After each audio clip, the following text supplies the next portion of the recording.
వరంగల్లో ఆర్టీసీ బస్సులు ఎక్కడికక్కడే నిలిచిపోయాయి. సమ్మెతో కార్మికులంతా ఆందోళన బాట పట్టారు.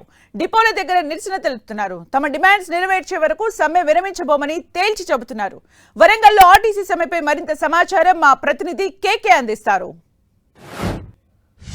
రాష్ట్ర వ్యాప్తంగా వివిధ కార్మిక సంఘాలు మొత్తంగా కూడా సమ్మె బాట పట్టినటువంటి సిచ్యువేషన్ ఉంది. తమకు సంబంధించినటువంటి డిమాండ్ల సాధన కోసం ఇప్పటికే పలు దఫాలుగా ప్రభుత్వం ముందు తమకు సంబంధించినటువంటి డిమాండ్లు ఏమున్నాయో ప్రభుత్వం ముందు, అధికార యంత్రాంగం ముందు, కమిటీ ముందు పెట్టినప్పటికీ కూడా కాలయాపనను తట్టుకోలేని పరిస్థితిలో, విధిలేని పరిస్థితిలో కార్మికులంతా కూడా సమ్మె బాట పట్టారు. ఒకవైపు ప్రభుత్వము 4 వారాల గడువు కోరింది.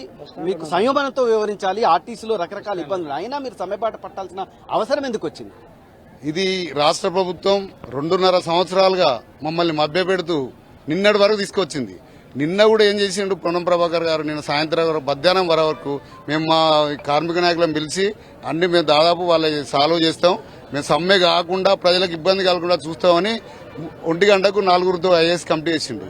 ఆ ఐఏఎస్ కమిటీ మొత్తం రాష్ట్ర చేసి అందరు కూర్చున్నాక 4 వారాల గడువు, దేనికైనా 4 వారాల గడువు అంటే అది కరెక్ట్ కాదని మా జేఏసీ మా అందరి అభిప్రాయం తీసుకొని మళ్ళీ మేము సమ్మెకు దిగడం జరిగింది. దీనికంటే ముందు జరిగింది ఏంటంటే, ఇదే కాంగ్రెస్ ప్రభుత్వం అధికారంలోకి రాకముందు మేనిఫెస్టోలో వాళ్ళే స్వచ్ఛందంగా మేము ఆర్టీసీ కార్మికులను ప్రభుత్వంలో విలీనం చేస్తాం, వాళ్లకు రావాల్సిన వేతన సవరణలన్నీ ఇస్తాం, బకాయిలన్నీ ఇస్తాం. ముఖ్యంగా గత ప్రభుత్వం యూనియన్లను పక్కకు పెట్టుండే, యూనియన్లు లేని సంస్థ ఇది ఒక్కటే, ఇది కరెక్ట్ కాదు అని రేవంత్ రెడ్డి గారు ఎన్నో మీటింగ్లో మాట్లాడిండు. వారు వచ్చినాక మొత్తం యూనియన్లను కూడా పక్కకు పెట్టేసిండు. ఏ సమస్య అయినా. ఇంకొకటి పెద్ద విషయం ఏంటంటే, వాళ్ళు గెలవంగానే 2 రోజులకే మహాలక్ష్మి పథకాన్ని ప్రవేశపెట్టిండు. మహాలక్ష్మి పథకంతో మాకు ఎంత బర్డెన్ అయిందో మీ అందరు తెలుసు, మీడియా సోదరులకు. ఒక్కొక్క బస్సులో 140 మంది 150 మంది వారు మమ్మల్ని ఎంతో చీత్కరించుకున్నాడు జనాలు. దాంతో పాటు చాలా మంది సోదరి మనలై ఉద్యోగాలే పోయినాయి. 0 టికెట్ పేరుతో జస్ట్ మిస్ అయితే ఇప్పటి వరకు 100-150 మంది ఉద్యోగాలు కోల్పోయిన, ఒక్కొక్కరు మెల్లె ఎక్కుతాను. ఇంతవరకు కూడా ఇంకా డ్యూటీలోకి రానోళ్ళు ఉన్నారు.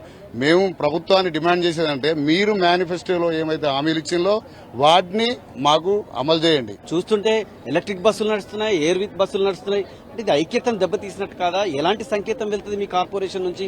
అదే ప్రభుత్వం దృష్టికి తీసుకోపోయేది.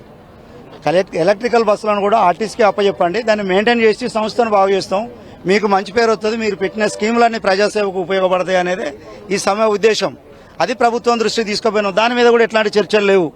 ఈ ప్రైవేటు పరం చేసేటువంటి పద్ధతులనే దారాదత్తం చేస్తూ ఒక ప్రైవేటు కంపెనీకి ఒప్పచెప్పి ఆర్టీసీ కార్మికులను బయటికి పంపి ప్రభుత్వం సంబంధం లేనటువంటి వాళ్ళు ఆర్టీసీకి సంబంధం లేనటువంటి వాళ్ళని లోపల తోలి ఇంకా మేము డెవలప్ చేస్తున్నాం, మేము ప్రభుత్వం నుంచి సేవలు అందిస్తున్నామని ప్రభుత్వం ఇట్లా చెప్పుకోవడం కరెక్ట్ కాదు. కేవలం ఇది ఇల్లీగల్ సమ్మె.